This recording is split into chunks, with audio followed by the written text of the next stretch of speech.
Ken, Mas Akbar dia omong-omongan. Lah.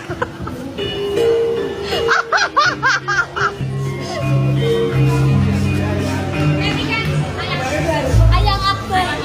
Iya. Yang Akbar. Ken tekono to Ken? Kok meneng ae lho. Bisu kok kono.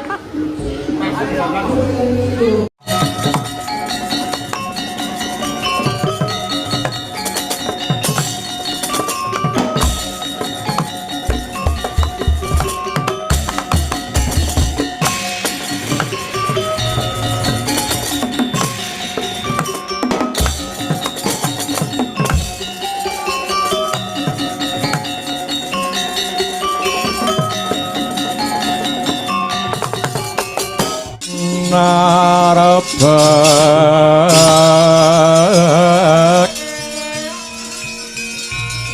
padaya yuwarakna nira inutan tansah bisa lalati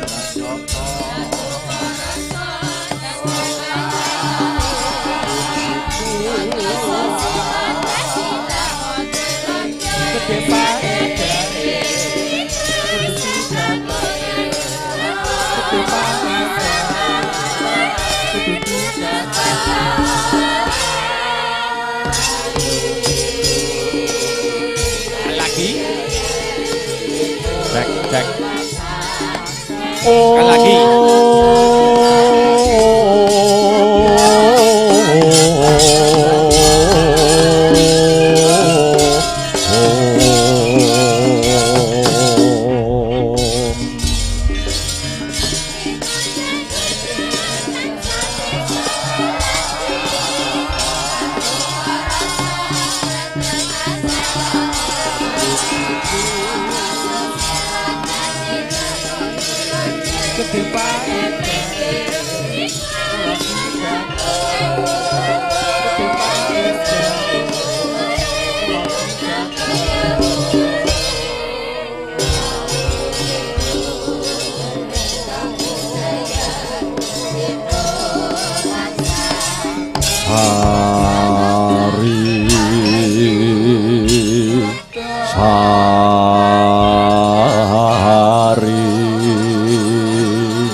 alhamdulillah wa syukurillah wala haula wala quwata illa billah.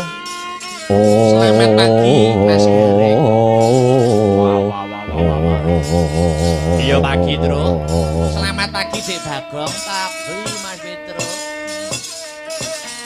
Sujud syukur ngersane Allah Taala sing ketemu ning Petet Songo season 2 goro-goro. sak sampunipun goro saka tembung rok. lenggah ingkang prayogi duh panemban mau sore wis dinten. kula pun Destarata kendhih kemrungsunging galih kesuk panata lengkal budaya-daya kula kepengin wuninga dhisik sing dadi swara. wonten wigatos ingkang pundi dene wa panemban Bisma Masih dalam prapta wonten ing negari Ngastina mriki panemban ya jagat pepunden-pepunden Dewa Bathara ya jagat pangestungka ingkang lenggah mapan iya ya ngger Destarata heeh rambah kabeh praptanipun wa ing Talkanda ana negara Ngastina iki ning mboten ingkang sepisan tilik kayuwanan brayat agung ingkang mapan ana negara Ngastina kene kalian kanca-kanca muji syukur ana ngarsaning Gusti ingkang maha luhur dene kabeh pinaringan karaharjan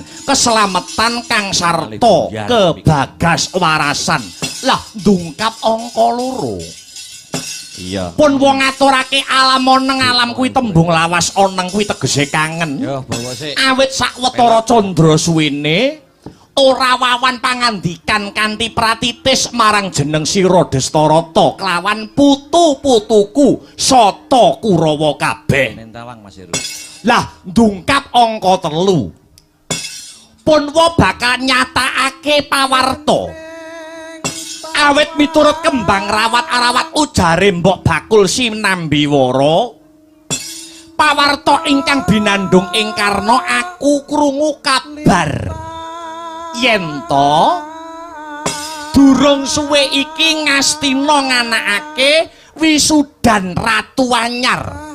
Lah sapa sing diwisuda dadi ratu ana Ngastina? Ora ana liya putramu pembarep Kurawa, si Kurupati ya si Jaka Pitana. Kabar iki kabar sing bener apa kabar sing kabur tegese luput mara gage? Aku weneh ana katerangan Dastarata. Nggih.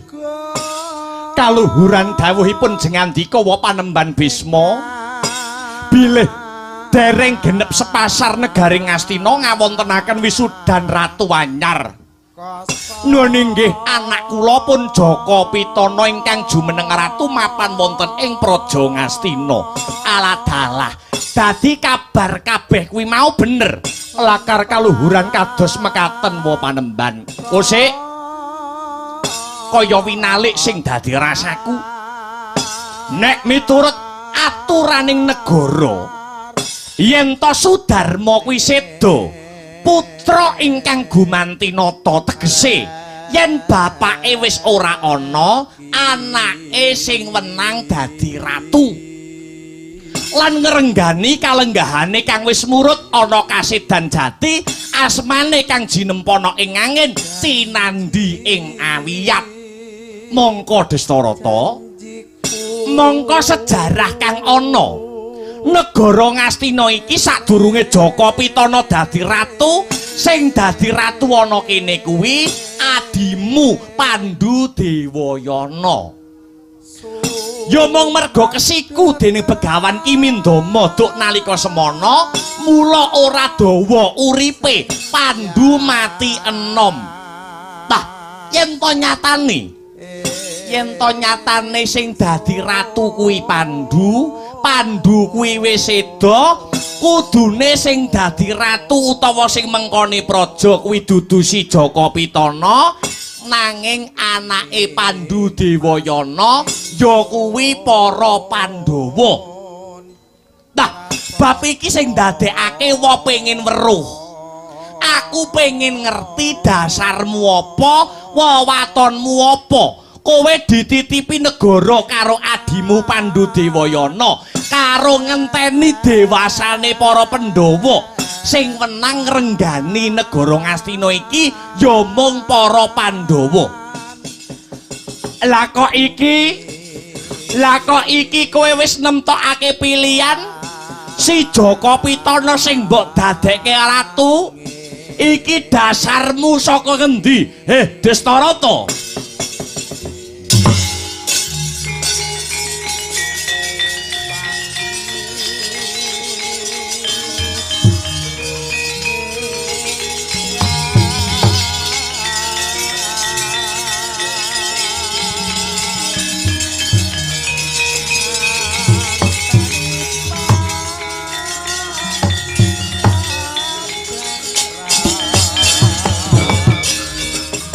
Permara reh mangasa umyong ambreng dadi karonaning kaswasih ring marga hamalatku risang ganta mastrat maca leng-leng lalu manguladi surya mangrangsang waya surya mangrangsang waya umyus amara wayanto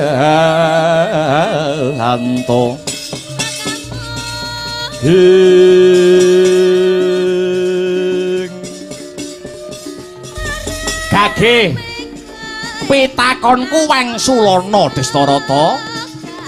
Kurawa utamane Jaka Pitana ora duweni hak tumrap negara Ngastina tinggalane Pandhu Dewayana.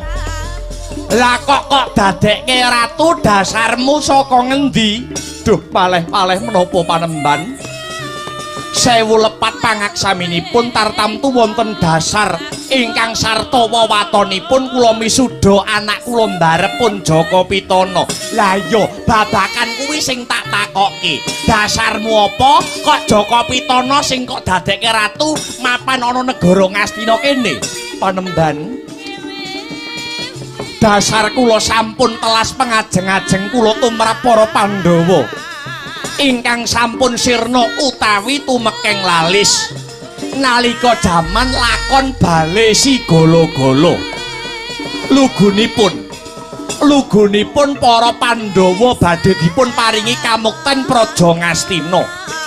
Namung kemawon wa panemban nalika Pandhawa tilem wonten bale si golo-golo duk rumuhun mboten ngertos sangkan paraning bilai Pandhawa kobong wonten wisma bale si golo-golo wa panemban. Oh.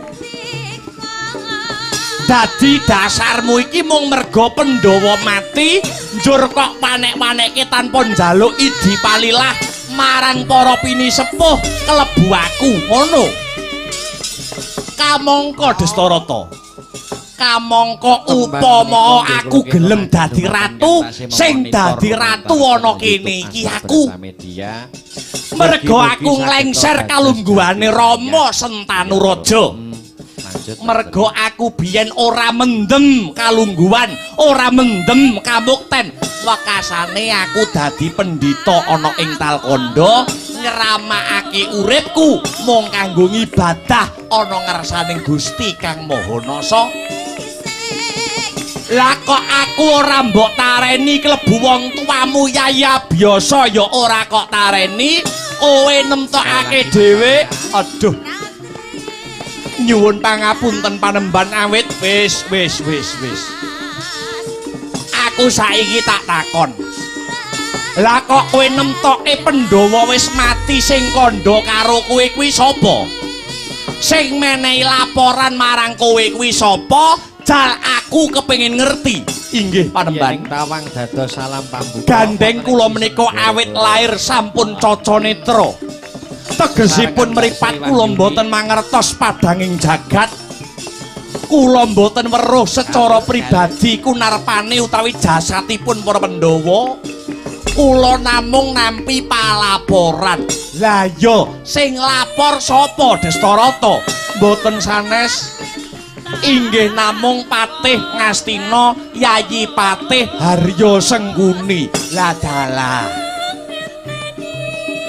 Dadi sing laporan karo kowe iki Sengguni. Nuwun inggih lakar kados mekaten. Sengguni. Kawula wonten timbalan ingkang adhawuh Panemban. Aku tak takon karo kowe wangsulana ya. Jumbuh karo pangandikane Destarata yen nampa pelaporan mbok menawa Pandhawa mati jare kandhamu. Jal aku saiki tak takon. Dasarmu apa kok kowe kandha Pandhawa mati ana bale si golo-golo?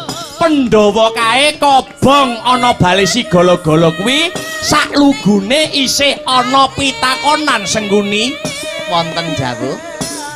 Janjane bale si golo-golo ki kobong apa pancen sengaja ana sing ngobong? Irangan. Kula nggih mboten ngertos Panemban. Pas bale si golo-golo kobong nika kula pas liburan dateng luar negeri terus mboten ngertos. Yo. Banjur kok kowe kandha menyang Destarata yen Pandhawa ki mati dasarmu? Nggih. Dasar kula nuwun inggih sak sampunipun dahana menika sirep kula manggihaken bangke ingkang gosong cacahipun wonten 6, 5 sipating priya, setunggal sipating wanita. Wonten mriku kula saged nemtokaken yen sing mati wonten bale si golo-golo niku para Pandhawa saibune Kunti Talibrata. Dadi dasarmu kuwi lakar kasinggihan Panemban. Yen to pancen bener Pandhawa mati ana bale si golo-golo, kudune bangke sing kok temu cacahe ora mung 6, merga Punakawan Semar Gareng Petruk Bagong kae yo melu turu ana bali si golo-golo. Kudune bangke sing kok temu ora mung 6 nanging 10 merga punakawan yo melu turu ana kono. Lho, sing sinten ngertos Panembahan? Nalika bali si golo-golo kobong punakawan sekawan niku pas medal pados rokok napa ngaten? Ya. Wekasanipun boten melu kobong wonten bali si golo-golo. Jek iso endo kuwi. Ya. Senguni Pandhawa ki isih urip. Lho, dasaripun menapa? Dasare kowe isih kelingan apa ora? Rikalane lalakon Prabu Baka rumuhun. Prabu Baka sing gawene mangan daging menungsa kae wis mati apa durung? Nuwun inggih sampun Panembahan. Kae eling apa ora? Sing mateni sapa?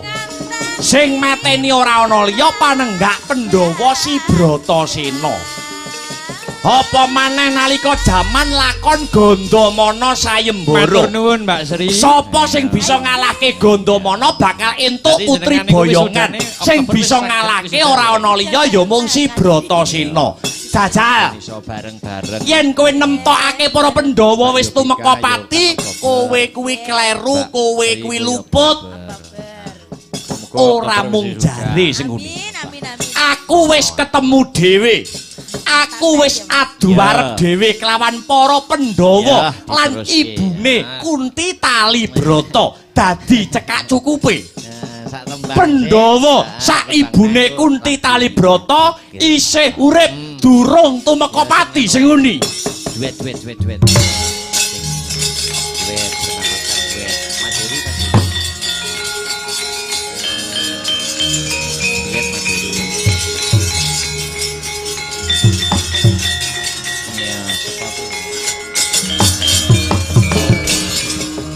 Dadi atur-atur miturut Hanaja marah mring Gusti.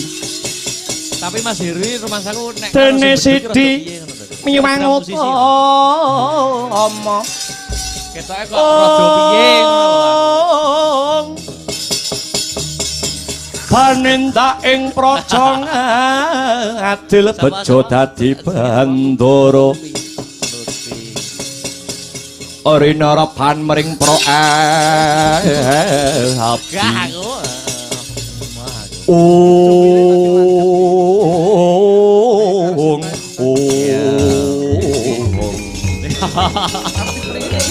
Karo sapa?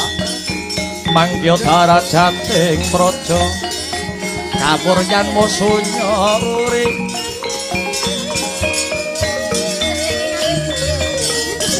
Saking ambuhe. Ora pangrehing ukara karana tanpa palupi asilar silas tuti ong.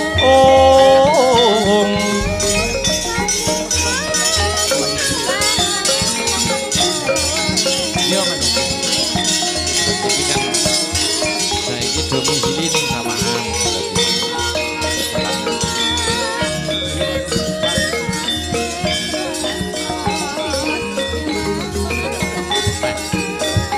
Coba kayak apa Mas Tris?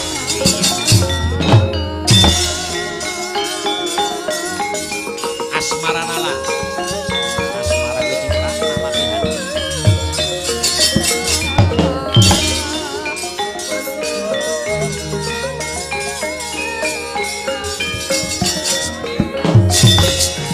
Tuh. Bareng Dek Sinta dia tahu. Dedek Sinta.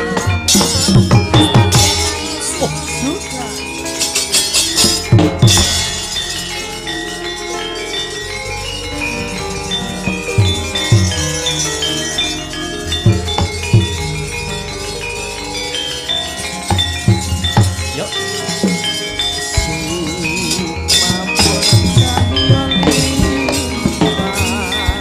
Iku saknyatane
Ya jagat dewa Bathara ya jagat Pramudita lah dalah sing dirasani bocahe wis teka nyuwun sewu panemban punika sinten ingkang rawuh jalaran kula mboten sumerep wis jajal yen kaya ngene iki kowe jajal percaya karo Sengkuni Sengkuni kuwi ngendi papan ngendi ngenggon kulina apus-apus liripun kados pundi wa panemban ing sekawit kowe percaya kelawan ucape Patih Harya Sengkuni yen to Pandhawa wis mati ana bale si golo-golo kuwi kabar sing goroh kuwi kabar kang rineka daya dening Patih Harya Sengkuni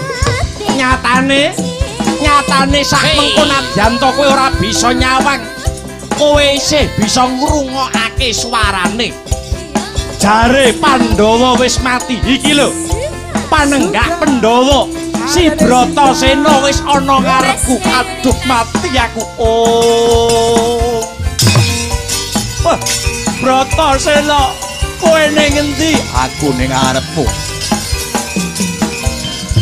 oh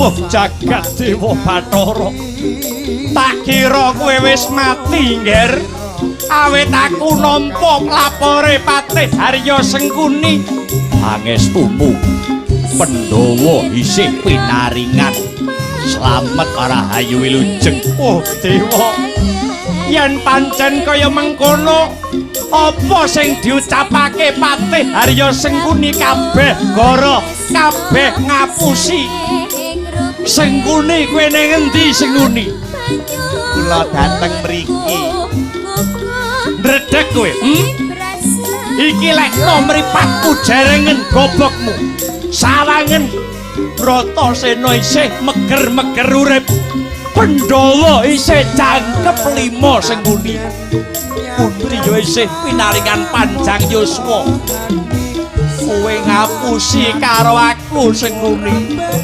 bosok cangkemmu Sengkuni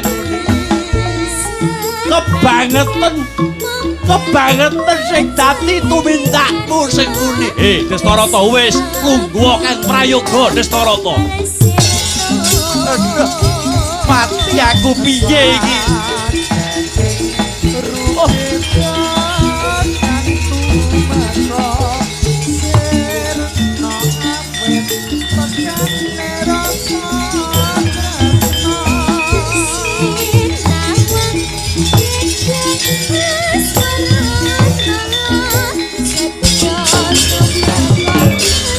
Destarata bapakku gedhe ora perlu ngetuni lelakon kang wis kawuri kabeh mau wis pinurba dening panguwasane Gusti Kang Mahanasa terima kasih lajeng menika kados pundi panemban sampun ngaturaken iki ngene iki sing gelar Sengkuni sing gulung ya kudu Sengkuni ya Sengkuni lamun kowe ora bisa ngrampungi perkara iki amrih negara Ngastina iso padhang tak deplok ndasmu dina iki kowe Sengkuni semeneng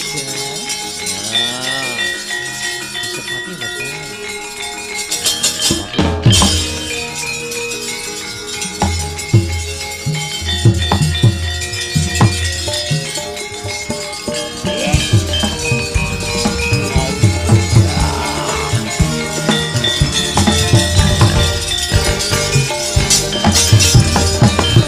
Rika inggih nyuwun sewu Sengkuni kang badhe tanggung jawab samukawisipun ibarat sega menika sampun dados bubur negara Ngastina sampun diwengku anak angger Jaka Pitana lah kagem liru utawi ijol langkung prayogi Pandhawa dipun paringi bumi ingkang sinebat bumi merentani utawi alas Simbar Maruta para Pandhawa kinen yasa negara napa Mbak gawe negara sing endah puniku usul kula Kakang Diwati pripun menika panemban gumantung kowe Bratasena. Kowe gelem apa ora diparingi bumi merentani? Yo aku gelem.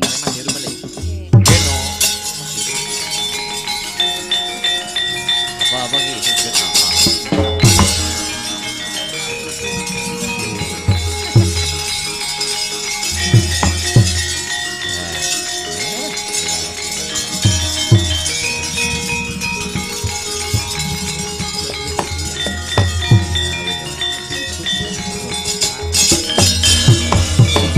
Ya, yen kowe gelem Nek isuk nampa wujuding bumi merentani utawa alas simbar maruta, Mas Heru niki kinen mbabati sak sedulurmu kinen adek negara, kowe njaluk bantuan Probaya apa njaluk bantuan Wadyabala?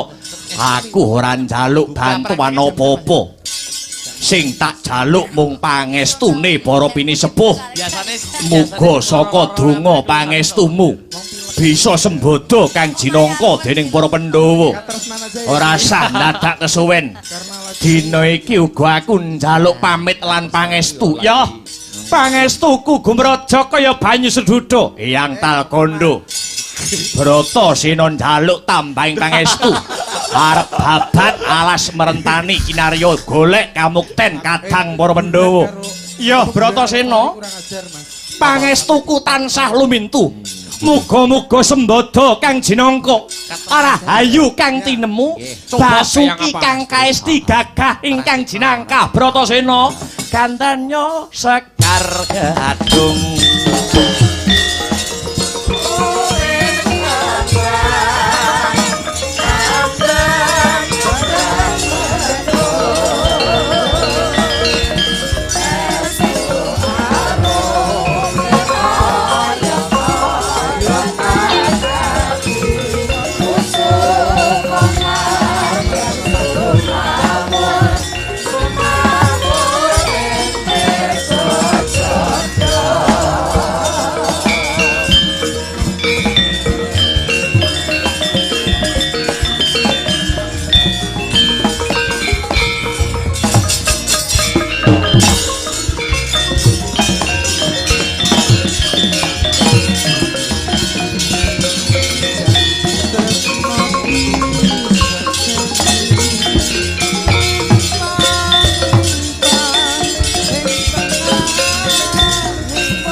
Mampir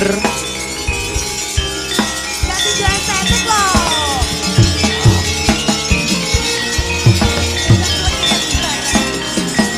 Yo. Hey.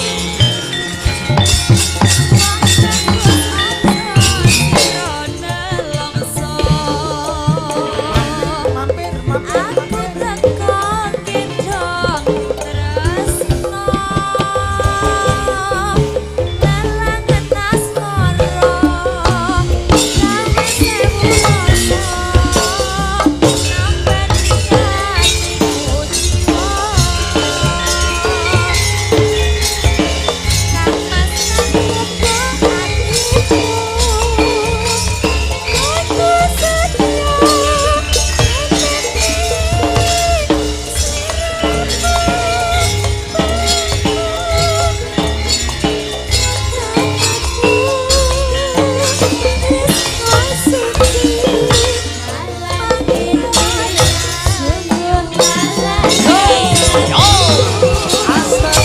Oke, Spesial Kadi Viro. Kadimira bergoyang. Oke.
hiburan Astabrata ini selalu suka berkali-kali Walau ketemu pacarku Akhirnya cari bersih Maafkan aku sayangku Hey, hey.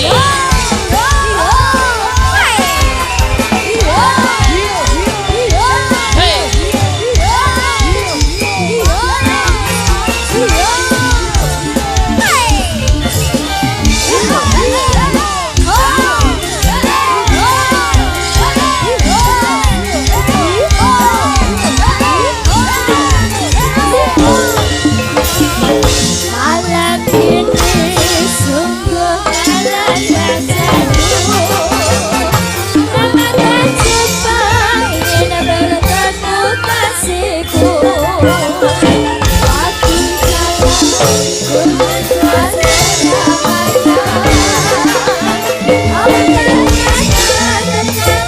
pertunjukan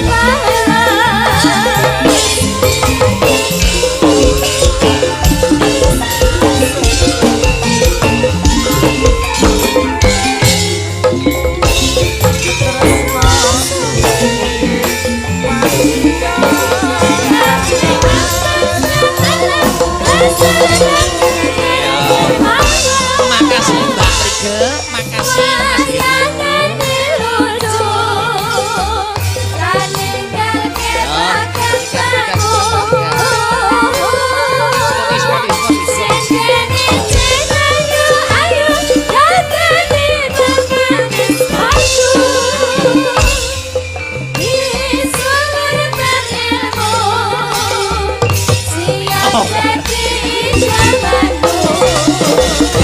Dan butuh hiburan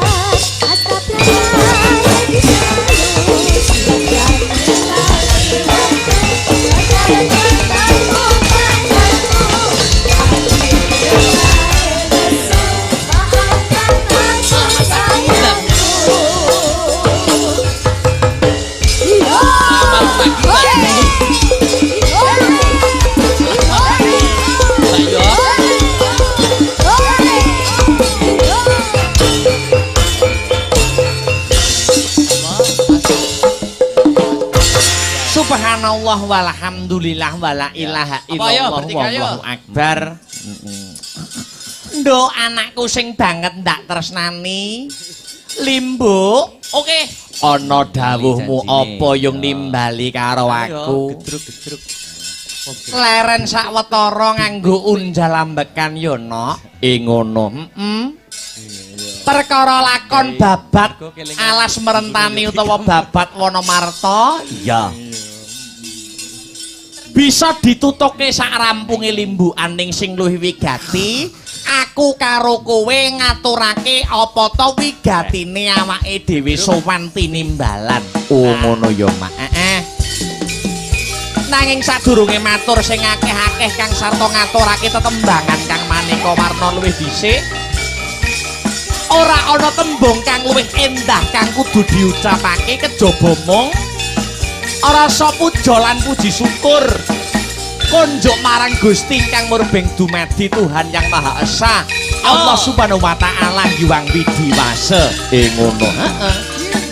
Kang wis malimbarake berkah kenikmatan becik nikmat sehat nikmat sempat nikmat iman. Muga tanpa nikmating pangeran aku karo kowe sak rombongan bengi iki bisa manunggal Kang Sarta tetunggalan ana ing adicara bengi iki nduk. Ngono. Lah banjur bengi iki kuwi mengeti adicara apa? Kok sing kepareng mirsani katon tumplek-blek ning kene gayeng Kang Sarta gumarenggeng iki janjane adicara apa, Mak? Iki ngene ya, Nok. Adicarane ya kuwi agenda rutin tiap tahun. Agenda rutin tiap tahun. Iya. Ya kuwi bersih dusun. Heeh. Ya kuwi kang kagelar dening para pepunden Kang Sarta para warga masyarakat. Ya kuwi dusun tempel lan dusun daleman. Oh, dusun tempel Kang Sarta dusun daleman. Heeh. Ya kuwi nganakake punjukake rasa syukur marang purbaning Gusti ingkang murbeng dumadi ya kuwi kanthi rangkaian adicara bersih dusun agenda rutin tiap tahun. Oh iya mak iya. Awake dhewe wis ping pira? Piye? Awake dhewe wis ping pira sowan tinimbalan mapan ana ing dusun tempel lan dusun daleman iki. Nek ora kleru wis rambah kaping 3 iki no. Ngono. Yen ora kleru awake dhewe sak kanca sowan warga masyarakat ya kuwi bersih dusun tempel kang sarta dusun daleman wis marambah kaping 3 iki. Oh, ping 3 iki. Ping 3 iki awake dhewe sowan. Ning ana bedane. Oh, ana bedane. Ana bedane. Bedane ya kuwi sing awake dhewe sowan kaping pisan karo kaping pindho. Kuwi wayangane duet dalang loro. Oh, ngono. Wayangane sing awake dhewe pisan dalang ning kene duet dalang loro. Duet dalang loro yen nalika sowan angka sepisan karo angka loro. Kuwi duet dalang loro awake dhewe karo mase awake dhewe. Oh, ngono. Iki sing awake dhewe sowan kaping 3, awake dhewe sowan ijen. Oh, sowan ijen tunggal dalang siji no. Oh, ngono. Penyebabe kok ora dalang loro, penyesuaian anggaran. Oh, iya mak. Ora apa-apa no. Sing penting awake dhewe iso sowan rene. Ya. Wong ternyatane awake dhewe sowan rene iki hitungane awake dhewe nggur nganti kanca-kanca kang sarta alat wayang lan gamelan. Oh, ngono. Panggung terop wis dicepakne dhewe saka panitia. Komplit sak lightinge. Ya. Sound system buang ya wis dicepaki dhewe. Ya. Dadi awake dhewe iki rene nggur gawa wayang gamelan karo kanca-kanca. Pancene kaya mengkono. Sing ngrambah kaping pisan kaping pindho kae ya kaya ngono kuwi. Oh, ngono ya. Mula wis sak trepe, wis sak pantese. Awake dhewe ning kene ora iso matur apa-apa kejaba mung ngaturake panuwun kang tanpa pepindhan ya, Mak. Ngaturake panuwun kang tanpa pepindhan, terima kasih yang sangat banyak. Iya. Kunjuk sapa wae. Nuwun inggih menika kunjuk dumateng sedaya panitia. Iya. Ingkang boten saged kula sebataken setunggal mbaka setunggal. Ingkang ikut andil lumadining pagelaran dalu sak mangke. Oh, ngono. Ingkang dipun pandegani dening Bapak Ngasun. Bapak sapa? Bapak Solekan no. Oh, ngono. Panitia dipandegani karo Bapak Ngasun. Bapak Solekan. Ayo. Ngaturake panuwun dhateng seluruh warga masyarakat kang sarta sedaya panitia. Sumarambahe Pak Bayan, Pak Bambang Suryadi, Pak Joko Boyo, Bapak Mahmud, lan uga rawuh Bapak Lurah, Bapak Kades, Bapak Sukijo mau sing paring dawuh pangandikan ana mau sore ya, Mak. Lan uga ngaturake panuwun kang tanpa pepindhan kunjuk seluruh warga masyarakat ingkang lenggah mapan ana ing dusun tempel kang sarta dusun daleman. Kang ora waleh-walehe, kang ora bosen-bosene. Ya. Nimbali awake dhewe sak kanca. Ing taun iki awake dhewe isih pinercaya ketiban sampur kinen paring lelipur. Supaya paring hiburan, gelar kelir gantung gong wayangan ana ing adicara bersih dusun tempel kang sarta dusun daleman kaya ing adicara bengi iki. Oh, ngono ya, Pak. Ngaturake panuwun. Ing atase awake dhewe wis marambah kaping 3 sowan ana ing kene nanging tidak mengurangi semangate para warga masyarakat, tidak mengurangi ketitik antusias kang sarta apresiasine para warga masyarakat wiwit sore wis hebat, wis luar biasa. Sing kepareng mirsani ya tumplek-blek mapan ana ing kene. Ing atase wis sowan ping 3 rene ora bosen-bosene para warga masyarakat ingkang lenggah ana ing tempel kang sarta daleman. Iya, dasare iki sing kepareng rawuh ya ora mung priyayi utawa pepunden kang lenggah ana ing tempel lan daleman, kepara iki para sutresna budaya. Pecinta wayang kulit di luar dusun tempel kang sarta daleman uga kepareng rawuh ya kuwi ndongake adicarane bersih dusun, melu-melu uyung-uyung anyeng kuyung dusun tempel kang sarta dusun daleman anggone kagungan kersa ngadani adicara bersih dusun utawa nyadranan. Pancen bener kaya mangkono no. Iya. Ciri khase para warga masyarakat tempel kang sarta daleman iki angger wis arep nyedaki bersih dusun iki mesti semangate kompak kok nok, semangate kompak. Para panitia nek nentokne lakon iki direwangi gegeran. Nek njaluk lakon, nek request lakon mayang bengi iki, kuwi antar panitia njaluk lakon kuwi direwangi gegeran. Siji Roni, loro Matosim. Kados pundi Ndoro kanan Jaya direwangi gegeran. Kula tingali saking pertamane Banjaran Dasamuka, Banjaran Anoman. Banjaran saene Banjaran kang dipun kendali sumangga kula akhire keputusan ing wis ora usah gegeran. Semar menika wonten Madyapada Jinejer dados mamong. Iya Mak ya. Satriya ingkang hambek luhur budi. Ngono kuwi intine warga masyarakat kene menunjukkan voting musyawarah kekompakan guyub rukun kang sarta kegotong royongane patut diacungi jempol. Pangembating pitu luar biasa kok ternyatane wiwit sore para panitia anggone nyugata amake dhewe sakonco wis hebat luar biasa. Hebat luar biasa. Handi Kondoro Arjuna. Taun iki dalange siji. Oh ngono ora duet. Ora duet Semar Badranaya ora ana sing tak penggalih kejaba murcane.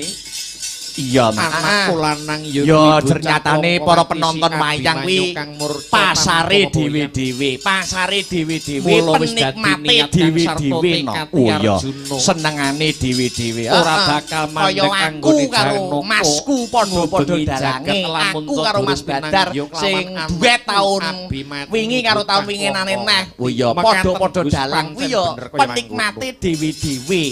Taun ana ibarate cara kasare penggemar dewi-dewi. Nggih, sumangga ora iso dipacake. Pancen kaya ngono. Dadi nikmati wis pilat. Iya. Menapa ingkang dados ora tau geger. Blas ora tau gegeran no. Oh iya. Ing antaraning aku karo Mas kuwi blas ora tau gegeran. Oh iya. Mergo ngrumangsane rejeki kuwi wis ana sing ngatur. Oh ngono. Ana sing seneng utawa seneng karo awake dhewe sak kanca kuwi ya ana sing seneng karo Mas Badar sak rombongane kuwi ya ana. Heeh. Nek ngrungokke ning warung kopi ngono ya kuwi para-para penggemar wayang iku nek aku ya seneng Mas Akbar ceritane rungkut. Ya. Ana meneh nek sing penggemar iku nek aku ya seneng Mase. Oh. Seneng Mas Badar mergo dosen. Iya. Dadi sing dipeni dosene no. Iya. Iya, dadi wis dhewe-dhewe, wis pilah. Oh iya. Ora dadi boyo pengopo senadyan iki dalange siji ning tidak mengurangi semangate para warga masyarakat kang sarta semangati panitia. Pancen bener kaya mengkono. Wabil khusus penonton nganjuk wis hebat. Iya. Ora mung awake dhewe sing ngakoni, ya. Ning para senior-senior pepunden-pepunden dalang, kuwi ngakoni yen penonton nganjuk kuwi penonton dadi. Oh, penonton dadi no. Oh iya. Dadi penonton nganjuk kuwi wis gawa sangu dhewe-dhewe yen arep nonton dalang kuwi upamane arep nonton dalang A. Ya. Kuwi penonton nganjuk wis gawa sangu. Oh, aku arep nonton dalang A. Aku ora arep-arep dalang akeh kudu mirip kaya dalang B. Oh ngono. Oh aku nonton dalang B, aku ora arep-arep dalang B kuwi padha karo dalang C. Hebate penonton nganjuk kuwi ngono kuwi no. Oh, dadi wis gawa sangu dhewe-dhewe. Iya. Luar biasa wiwit sore. Wah, Jan. Aku lagi salin, aku lagi dandan dalang. Wis sing kepareng foto iki akeh, kepara ora mung bocah-bocah, ora mung wong tuwa, ora mung para pini sepuh, ning ibu-ibu ki yo akeh sing njaluk foto. Oh iya. Malah mau ana ketoke dudu warga masyarakat tempel dudu warga masyarakat daleman. Nyuwun sewu ana ibu-ibu sing bobotno. Oh hamil. Njaluk foto karo aku. Sing langit kelap-kelap katon. Terus wong wedoke mau ngomong karo aku Mas Dalang. Mugi-mugi mugi-mugi nek bayine pun lahir dengan bungane mugi-mugi anak kula saged padha pleketi-plek bebles-bebles kali jenengan. Nek mu nyauri piye? Nek ku nyauri ya gampang. Nek ndungane ya ndak iso lho kon padha aku. Malah dihening mapan wonten Kon ngopo maksude ndungane kudu disregepi ngono lho. Oh iya. Pratapan ringin Iya ya putih. Maya. Punika tanyo Batari Durga ingkang sing daku njurung pandonga, sing daku njurung pandonga ya nak. Ana ing adicara bersih dusun tempel Kang Sarto bersih dusun daleman. Ya. Dongaku Mbah Nyumili karo para warga masyarakat kang mendak ana ing tempel Kang Sarto daleman. Muga-muga sak rampunge adicara bersih dusun utawa nyadran. Ya. Dusun daleman Kang Sarto dusun tempel dadi dusun sing dadatun toyibatun warapun gofur gemah ripah loh jinawi kerta tata harjo murah sandang kelawan pangan Cina ketok ing kamulyan tinebehna saka bencana alam Allahumma amin ya rabbal alamin hasbuna nganti mbok rewangi cegah darek kawan guling papan ana ing wana Rendayana ya kuwi pernahe mapan ana sak kiwa tengene pertaman ringin putih kene sing mbok ajab ya kuwi kowe bakal anggayuh mahyune ngaranku ingkang sinaran mahyu cakraning san iya apa ora Lesmana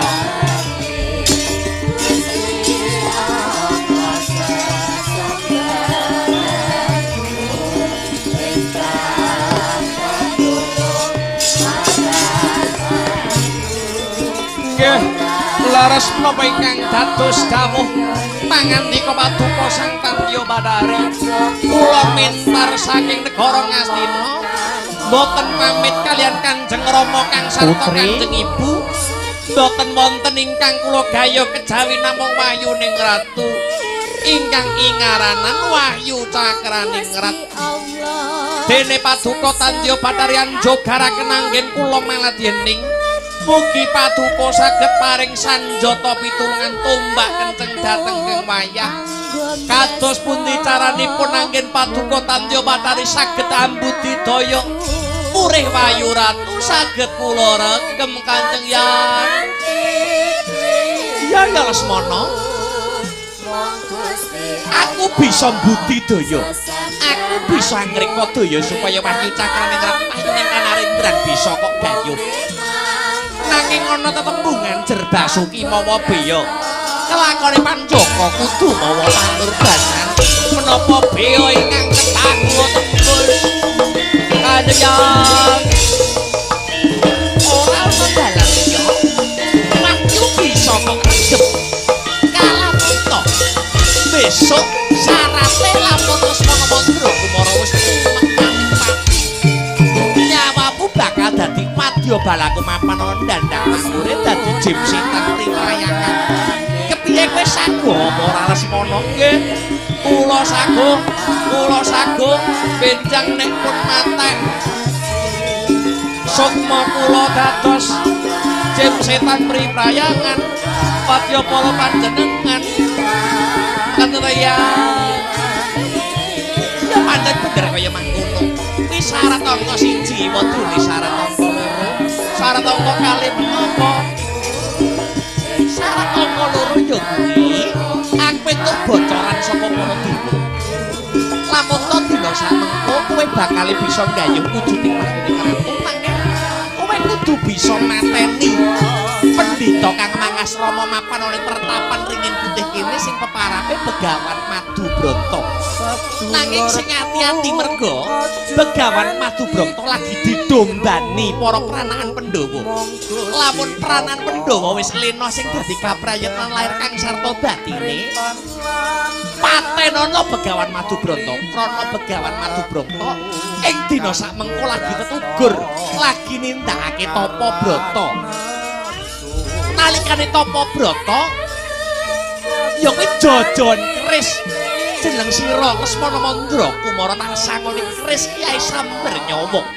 Minangka dadi oncate sukma tekan ragane Begawan Madubrata tukul tampan ana Lesmana.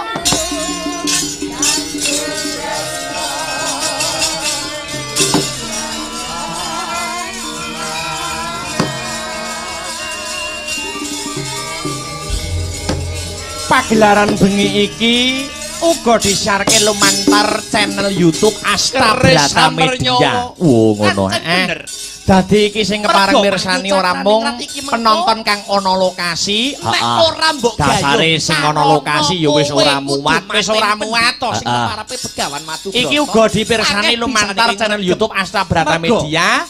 Ya kuwi saka kelawan para sutresna budaya, khususé pengikut setia, penggemar setia sing selalu mengikuti channel YouTube awake dhewe, ya kuwi Asta Brata Media. Oh ya, Begawan Madubrata. ngaturke panuwun sing tansah setia mengikuti channel YouTube awake dhewe ngono. Luar biasa no. Ya. Ing ngatasé rong dusun, iso ngenekake wayangan sing kaya ngene hebate ngono ya Mak. Mengingat ing zaman kemajuan zaman, kebijakan pemerintah ya kuwi efisiensi anggaran. Dadi saiki iki nek wayangan instansi utawa hari jadi apa, kuwi diperhitungkan kembali nek arepe gelar wujude seni dan budaya. Ngono, mergo kebijakan pemerintah ya kuwi wujude efisiensi anggaran. Mula nek ana dusun kaya bengi iki wis ngenekke wayangan kaya ngene hebate, aku salut, aku trenyuh no. Oh, patut diajungi jempol. Patut diajungi jempol. Iki nek ora manunggal cipta rasa budi kelawan karsane para warga masyarakat kang mapan ning dusun tempel, kang sarta dusun daleman. Yen ora saka guyub rukun gotong royong kekompakane para warga masyarakat tangeh bisa kelakone. Iya. Yen di filosofikne kuwi ibarate kaya sapuduk kae no. Oh, sapuduk. Sapuduk kae yen siji ora iso nggo ngresiki regetan, ora kena nggo ngrampungi gawean. Ning yen sapune pirang-pirang ditaleni, kuwi kena nggo ngrampungi gawean, kena nggo ngresiki regetan. Kuwi filosofine kekompakan, guyub rukun, gotong royonge para warga masyarakat, wabil khusus masyarakat kang lenggah ana ing ya kuwi ndaleman kang sarta tempel. Ngono ya Mak. Alhamdulillah wa syukurillah. Iki saka keparenge panitia awake dhewe sowan ya ora ijen. Uga nganti ya kuwi Mbak Yuku, Mbak Manohara kang mijil saka Saradan Medion ngono. Ning sadurunge diaturi jumeneng ana ing pepanggungan, ya luwih dhisik ngaturake tetembangan kang jumbuh kelawan swasana ya no. Ngono. Biyung arep ngaturke tetembangan apa? Luwih dhisik kanggo salam pambuka utawa salam mukadimah. Iya. Aku arep ngaturke ya kuwi tembang kang jumbuh kelawan kahanan ya kuwi lancaran bersih desa didhisikke. Ngono ya Mak. Mengko lagi gegojekan kelawan Mbak Manohara kang sarta tetembangan kang maneka warna. Ngono. Iya. Dibawani luwih dhisik no. Iya. Mangga Mas Herulinanta dipun bawani mengke dipun dawuhaken inggih menika tetembangan lancaran bersih desa. Iya. Mangga Mas Her. Ya. Apan iku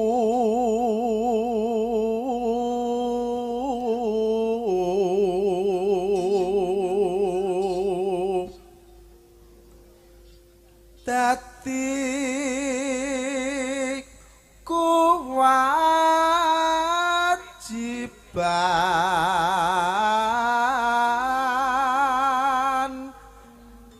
baku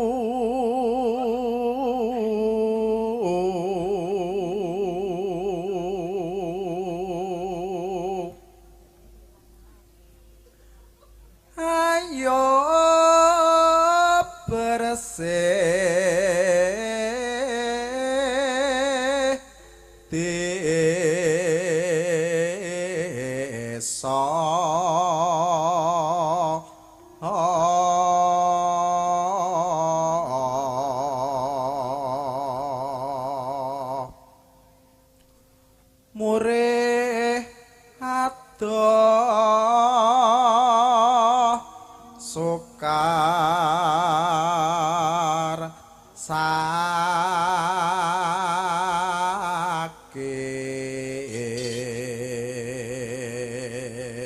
Ayo bebarengan 1 2 3 4 ya. Liya liya hangya tu mandang karya.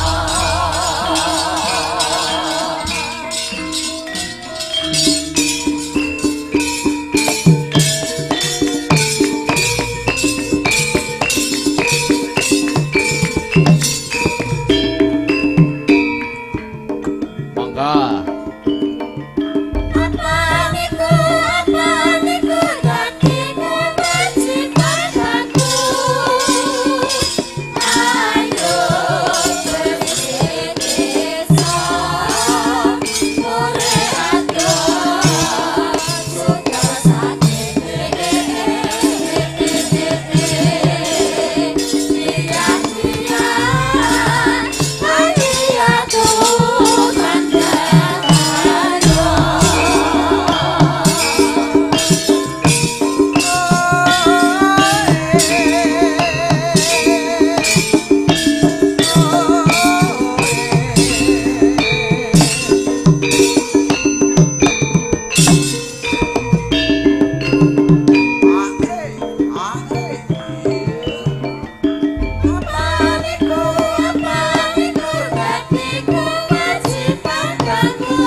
Mas Arya.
Nindake bersih desa, nindake bersih dusun, nindake nyadranan, tinggalane para leluhur, supaya adoh suker kang sarta sakit. Nah, pancen bener, Nak. Anakku limbuk piye, Mak?